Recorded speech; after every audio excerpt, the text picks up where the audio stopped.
Hi, friends. Today I want to tell you a new story. I hope you enjoy it. I was deep in bread dough, my hands covered, when my mom came into the kitchen.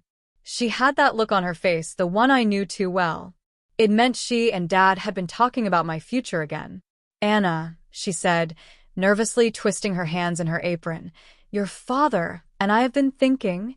I kept kneading the dough, focusing on the familiar feeling to stay calm. Morning sunlight shone through the cafe windows, lighting up the copper decorations I had picked myself. Every part of Sweet Dreams Bakery and Cafe was something I had chosen and worked hard for, from the old-fashioned wallpaper to the special menu of handmade breads and treats. "Let me guess," I said, trying to sound calm. "You want James to take over?" Her face lit up, happy she didn't have to say it herself. Yes. "You know he's been having a hard time since he lost his job.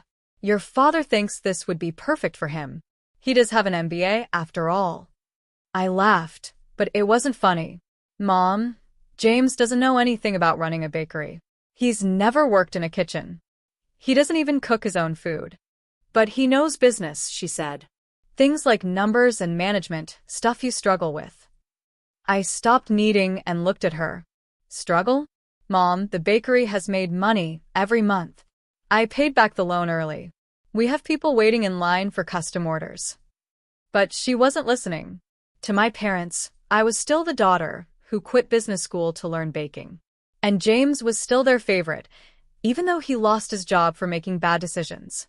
"Your father already talked to James," she said. "He's really excited. Imagine it, you do the baking and he takes care of the business." I wiped my hands on my apron, leaving white flour marks. "This is my bakery, Mom. I started it from nothing. Dad helped with the loan, but I made this place what it is." She touched my arm with a gentle but dismissive look. "Sweetie, we just want what's best. James has a family to take care of." "And what about me?" I asked softly. "Don't my dreams matter? Because I'm not married? Because I'm a woman?" "Don't be dramatic," she said. "Your dad already signed the papers. James will be the new manager next month." I felt like the ground shifted beneath me. "Dad can't do that," I said. But I remembered the small print in the loan papers. He had made rules when he signed, and I had agreed without thinking he'd ever use them. That night, Dad and James came to the cafe after closing. I sat across from them in a booth. I had recovered myself, listening to them talk about how they wanted to change everything.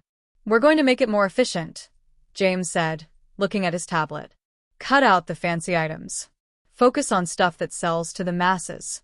No more of that artisanal stuff." "That artisanal stuff is what made us popular," I said. James rolled his eyes. "The customers will get used to it. We need to think big, franchises, chains. Not this little shop you've been running." My dad nodded, clearly pleased. "James has some great ideas to modernize things. It's time this place became a real business." I looked around at my cafe, the hand-painted signs, the wall full of photos of happy customers, the display case filled with beautiful pastries. All the things that made this place special to me were about to be taken apart by James and his corporate ideas. "And what if I say no?" I asked, though I already knew the answer. Dad's face turned serious. "Then I'll call in the loan. You can't afford to buy me out, and we both know it." He was right. I had spent all the money the cafe made on improving the place, better equipment, training for staff, everything to make it grow. I didn't have extra money lying around. James leaned back, with that smug look he always had. "Don't be difficult, Anna. This is for the best. You can still bake your little goodies. Just leave the business side to someone who gets it." I stood up, pulled my keys from my pocket, and set them on the table. The keychain was a small copper whisk, a gift from my first employee. "Go ahead," I said calmly. Take it. "You're the man of the family. You must know better than me." James grabbed the keys. Dad started talking about how proud he was of me for being reasonable, but I was already walking away. I went into the kitchen, ran my hand along the mixer I had saved up for, grabbed my bag from the office, and left through the back door. They didn't know I had taken photos of everything, the recipes, the contracts, the customer list. They didn't know I had a new business plan ready, just in case James ever tried to take over. Growing up with James taught me something. He usually got what he wanted and then ruined it. So I had prepared for this. I didn't cry as I drove home. Instead, I started counting the days until James would mess everything up. It didn't take long. James started making changes right away. First, he fired Maria, my top pastry chef who'd been with me since the beginning. Too expensive, he said. Then he switched our fresh ingredients for cheap ones and replaced our special items with store-bought pastries. I heard all of it from Lucy, one of the baristas who still texted me. The artisan bread I had worked so hard on, gone. The cozy decor, replaced with plain, boring stuff. The regulars who used to love the cafe, they stopped coming as the quality dropped and prices went up. He's put up TV screens everywhere, Lucy texted. They just play ads nonstop. It looks like a fast food place now. I didn't reply, but I saved the message just like all the others. I was collecting proof. 3 months later, my mom called. The numbers aren't looking good, she said quietly. James says it's just a rough patch, but your dad is worried. Would you come back to help? No, I said and hung up.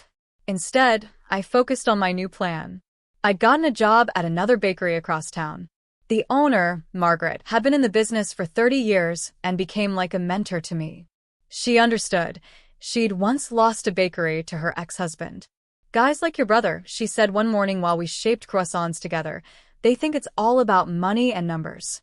But every recipe, every customer, every small detail matters in this kind of business. She was right.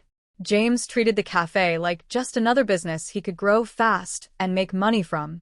But he didn't understand that people came not just for coffee and pastries, but for the warmth, the care, the special touches they couldn't get anywhere else. After 4 months, the cafe's reputation was ruined. A local food blog that once called us the best bakery in Boston wrote a harsh review. Loyal customers were complaining on social media. James's solution? Hire a PR team and hand out coupons, throwing more money at the problem without fixing anything. By the 5th month, I started getting calls from suppliers. Your brother hasn't paid us, they said. Is everything okay over there? I wrote down every call, every issue. I was building my case. Then, 6 months after James took over, my dad showed up at my apartment. He looked older and tired. We need to talk, he said. I let him in, but didn't offer him anything. Last time I gave him something, my trust, he gave it away to James. The cafe is in trouble, he said, sinking into the couch. James made mistakes. The bank is close to foreclosing. I waited in silence. We need your help, Anna. Customers keep asking for you. Staff are quitting. Even your mother agrees we made a mistake. What about James? I asked. Dad frowned. He's already moved on. Says the market was bad, the location wrong. Now he's trying to start a cryptocurrency company. Typical James, he never stayed around to clean up his mess. How bad is it? Really bad. 3 months behind on loan payments. Suppliers want cash. The health inspector found violations. We may have to close in a few weeks. I walked to my desk and pulled out a thick folder full of photos, complaints, financial records. I was ready. Here's what's going to happen, I said. You and Mom will sign the business over to me completely. No conditions. No co-signing. No more family control. I'll take over the debt and fix what James broke. But I'm not Feeney. I cut him off. You'll also write a letter to every employee James fired, offering their jobs back, with back pay. And you'll publish a public apology saying it was a mistake to remove me. He stared at me, clearly realizing for the first time just how wrong he'd been. You planned all this, he said. Since the day you gave my dream away, I said. Did you really think I'd give up forever? 2 weeks later, I was back in my cafe. This time, it was truly mine. The papers were signed. The apology was printed. Maria was already in the kitchen, preparing our old recipes. Lucy and the others were restoring the cozy decor we had saved. The food blog published a new headline. Sweet Dreams returns to its roots. Original owner takes back the reins. Old customers came back, drawn in by the smell of fresh bread and the feeling they'd missed. On the first day of reopening, my mom stopped by. She stood at the counter while I decorated a wedding cake, something James had gotten rid of. "I'm sorry," she said quietly. "We should have believed in you." I placed a sugar flower on the cake before answering. "Yes, you should have." "And James? Will you ever forgive him?" I thought of James, already off chasing a new idea while we cleaned up the mess. "He actually did me a favor," I said. "He showed me how strong I really am. And he showed all of you why you should have believed in me from the start." She nodded and left. I went back to my cake, back to my kitchen, back to the dream I had worked so hard to win back. A year later, Sweet Dreams was thriving.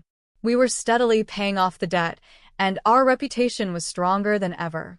I even opened a small baking school next door, teaching others the craft I had spent years learning. James never came back. Last I heard, his crypto business failed, and now he was trying to flip houses. I kept a photo of his new and improved version of the cafe in my office, to remind me that sometimes you have to lose something to see how far you're willing to go to get it back. Just yesterday, a young woman came in for a job interview.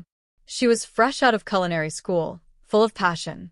"My brother says I'm wasting my time," she said nervously. "He thinks I should get a real job in business." I smiled, thinking of my own journey. "Let me tell you a story," I said. "One about a baker who lost everything to her brother's business ideas and how she got it all back. And more."